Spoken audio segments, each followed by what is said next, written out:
All right, well, welcome back to the final video. This is the Age of Democratic Revolutions Part 2, and we are looking at week 1 of our new topic, which is the explosion of the Atlantic world in revolt. So let's get back into the Age of Democratic Revolutions and see how this sort of fighting between king and the aristocracy sort of worked its way out, played itself out around the Atlantic world. So as we were talking before, we talked about, from where does authority come, and we talked about knowledge and force and wealth. And these were traditional symbols of power, and as the commercial revolution, military revolution sort of dispersed knowledge and science and skills around the world to many, many more people than had held those things in prior years, personal interests outweighed the king's interests. And we saw that sort of that initial struggle and fighting of, well, who says you have authority over me to give you the right to do X, Y, and Z? That sort of fighting and bickering sort of fought its way out between kings and parliament, or aristocracy, the nobility. And so as we look into the Atlantic world, the New World and the western part of Europe, it's not only limited to those regions, it actually is going to get much bigger than that. But for the sake of our study, we're going to look at those particular areas. So how does it play out? What do we see happening? Well, I want to look at three different revolutions, 3 different wars and breakouts, and show you how they sort of tie together and how these new ways of thinking about authority sort of played out in history. We're going to start with the French and Indian War. We had a little bit of that already. That's 1754 through 1763.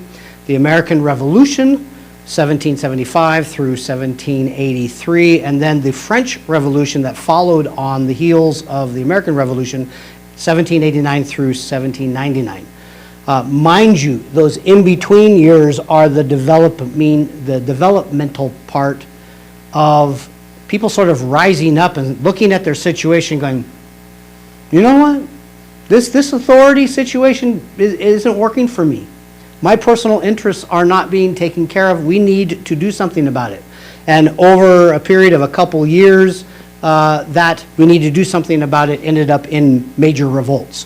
So let's take a look at what we're talking about. One of the most noted historians of the 20th century regarding the Democratic Revolution, developing this idea of an age of democratic revolution, was R.R. Palmer. And in 1959, he published a book that sort of addressed this. And I just want to read part of it to you. He writes, so the present work, meaning his book, attempts to deal with Western civilization as a whole. We're not talking about Africa or Asia, we're talking about Western civilization. That would be the New World as well as Europe. So at a critical moment in its history, or with what has sometimes recently been called the Atlantic civilization. That's back to that Atlantic world. A term probably closer to the reality in the 18th century, 1700s, than in the 20th century, that century he was writing. It is argued that this whole civilization was swept in the last 4 decades of the 18th century, so 1760, 1770, 1780, 90, those decades. It was swept by a single revolutionary movement, which manifested itself in different ways and with varying success in different countries. Yet in all of them showed similar objectives and principles. So nothing new there. It's kind of what we've been talking about. You know what what area and region he's referring to and what time frame. It is held that this 40-year movement was essentially democratic, and that these years are in fact the age of democratic revolution. Democrat is here to be understood in a general but clear enough sense. He wasn't talking primarily about the what was going on in the 20th century in the 1950s, 1960s. It wasn't about, universal voting rights so that everybody has a voice. It wasn't about the idea of Soviet communism against Western democracy. It's not that. That's not what he is referring to. This was a different kind of democracy.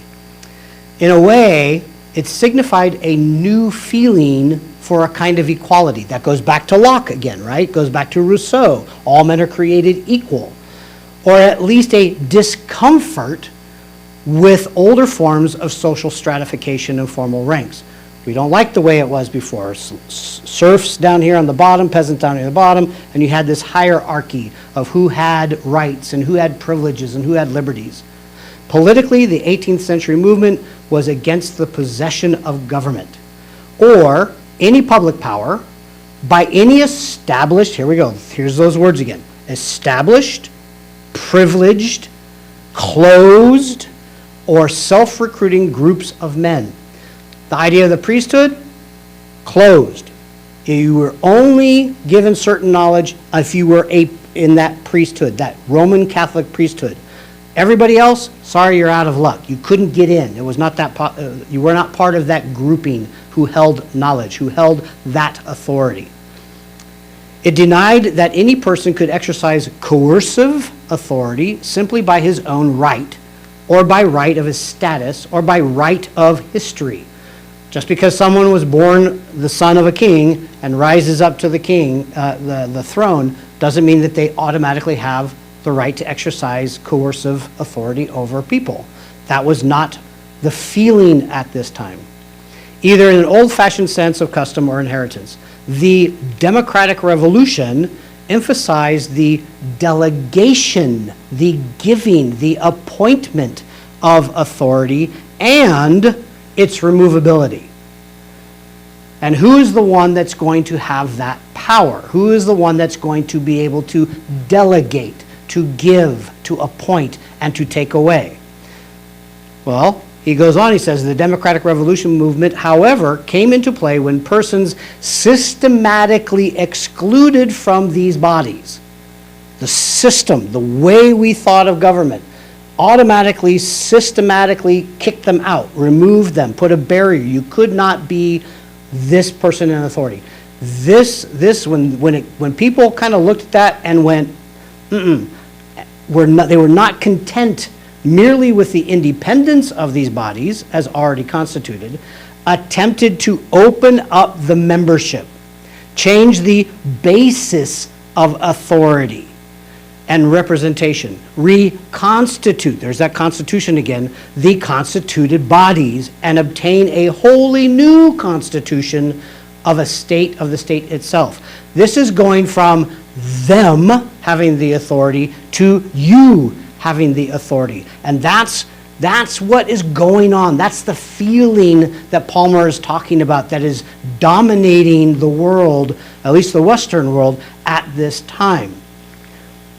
So how did this revolution, or what did this revolution sort of focus on? What were the objectives? What did they want? Well, part of it was privileges and protection of those privileges.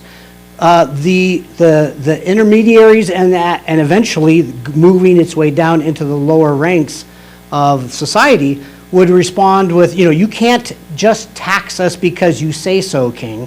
That doesn't work. You need permission to take away that wealth. It's ours. We have that liberty, that privilege. You don't have the authority to just grab it. It's not yours. There was also this question about, well, who are real citizens? Is everybody a citizen, including the poor people? Are they citizens? Do they fall under the category of those privileges and protections and expectations that the authorities are supposed to be granting and ensuring? Who gets to claim these privileges? Just because I live in a city, does that mean I am a citizen of that city? Prior to 1700s, that was not necessarily the case. Just because you live there doesn't mean that you were a citizen. didn't mean that you had certain rights, didn't mean that you had certain privileges. You were just a body. You were like property. You might have belonged to a lord or something along those lines. And then, of course, the big question is, like, once we establish who does what and whose authority is where, you got to ask, well, who's going to pay taxes? Who's going to pay to support the citizens? Who's going to pay for the roads, the military, the fighting, the gathering of food, the distribution of food? Who's going to do all this? Who gets to do that? And that's how this thing plays out. If you look at these two particular events, the French and Indian War and then the French Revolution, I realize that there's more than 20 years in between the two, but hear me out. A lot is happening between 1763 and 1789. Lots. Not to mention, right in the dead center of it, you have the American Revolution, where the colonists are going to rise up against the king and say, no, you don't have the authority anymore. We're taking it back. That idea of we're going to delegate authority and then we're going to remove authority. That was what the American Revolution was all about. You're not protecting and caring for and ensuring our liberties, our privileges. We are citizens of Britain, and you, king, are not representing us well. You're not giving us the expectations as citizens, so we are going to revolt. We are going to throw you off, and we're going to get some new government, new authority that's going to do the job better. That's the whole American Revolution. That takes place right sandwiched in between the French and Indian War and the French Revolution. So, what's going on in between that time? What's happening in France? What's happening to the French people? The question came up, who's going to pay to support the citizens? The French and Indian War was not just in the colonies. We talked about this before. It was in India, between England and France. It was between England and France, on English and French territory, throughout the waters in between. It was a global fight for England and for France. France had lost a lot of money. And by the time 1770 gets here, Louis is looking for money. He's looking for some way to pay this. So who is he going to go to? Where is he going to get his money? Well, in part, he's going to look back to the parliament, the aristocracy, those who are building up in their wealth because they've been part of all these monopolies. They've been part of all this commercial military revolution. They're starting to put money and investments in their pocket. Therefore, the king looks to them and says, give us money. Give us money. We got to pay for this war that we are fighting in India and at home and over in the New World. And the aristocracy says, excuse me, you can't take away my liberties. You don't have the right to demand or coerce the taxes, my wealth, from me. It's mine. It's my privilege. It's my right. That's my liberty. And the king is saying, but you must pay. So this war, remember I told you the fighting? The war between these two people continues. Now, in 1774, Louis dies, and we get a new king, Louis XVI. Louis XVI comes on board, and Louis XVI, he's been reading all of these Enlightenment philosophes guys, and he's like, you know what? The people are right. We shouldn't go over and do all this sort of stuff. And he's sort of some historians think he's more of soft. He's kind of milquetoasty. He doesn't have very good statesmanship, or he just statescraft. He doesn't know how to negotiate and deal with the people. And so the people end up just ransacking all over him. And shortly after he takes the throne, he and Marie Antoinette are taken off to the guillotine and their heads are cut off. And you have the French Revolution. So this intermediary period in between the two sort of creates new situations for people. The aristocracy, and in some degrees, in some regions, you have even lower than just aristocracy. You have people who are tradespeople and artisans and merchants that have made money, settlers who have crops and plantations in the New World.